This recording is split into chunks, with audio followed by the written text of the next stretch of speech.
Hello, and welcome to another episode of Hidden Archives. Today I will be talking about the Amish form of Christianity and how the Amish came to be in America. The Amish were not the first to arrive, but like many other groups, they came to escape persecution back in Europe. To better understand the origins of the Amish, we need to go back to the early 1500s in Switzerland and southern Germany, as well as the Alsace region of what is now France.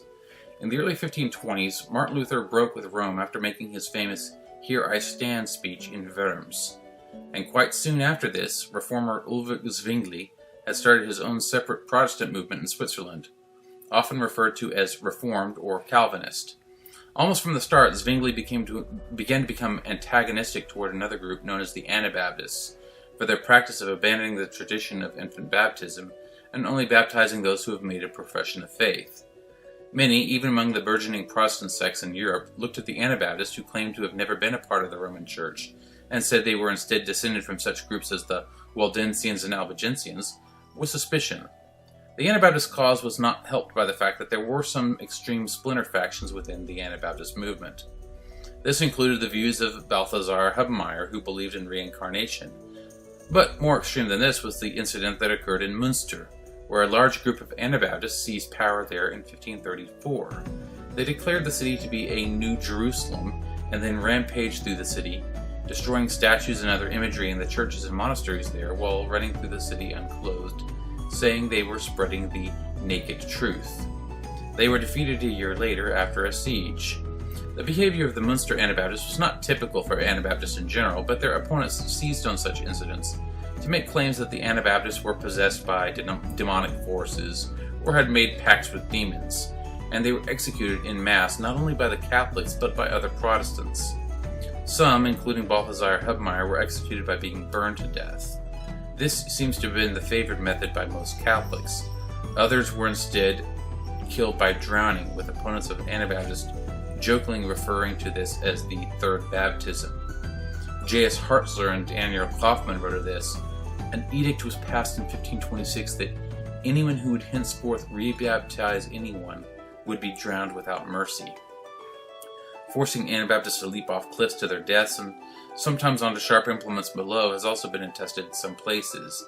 Even in Protestant England of Queen Elizabeth I, according to Alastair Duke, the fires of Smithfield were lit in 1588 to burn fellow Protestants, 2 Dutch Anabaptists who were burned to death for their beliefs.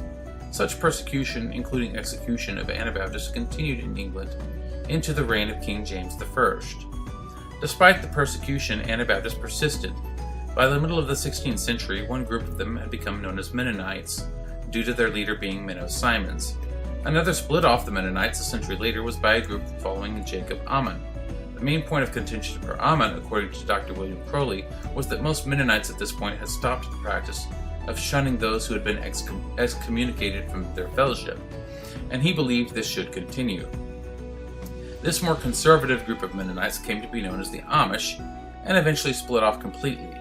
While it's unclear when the first Amish arrived in America, it's believed by most researchers that they arrived sometime between 1710 and 1718.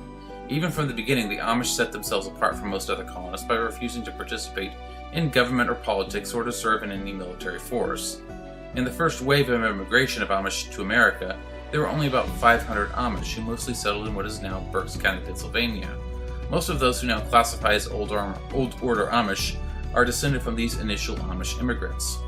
About 1,500 Amish arrived later, but these Amish were generally part of other groups that eventually split with the Old Order Amish. To this day, the Old Order Amish don't use automobiles or most other modern technology, and use older farming techniques as well, eschewing modern mechanized farming equipment. They also generally avoid the use of electricity, at least in their homes, though some will allow limited use of electrical devices such as batteries and generators, such as battery-powered flashlights for use while doing chores. They will also sometimes have a wired telephone in their barn in case they need to make an emergency phone call. For their limited electricity uses, though, they will not connect to a public grid, but will use their own generators, whether powered by fuel, wind, or solar power. In conclusion, the Amish have their own subculture within the United States with their own way of life that, in some ways, harkens back to their Anabaptist ancestors in Switzerland, southern Germany, and Alsace. This concludes my presentation. Thank you. Have a nice day.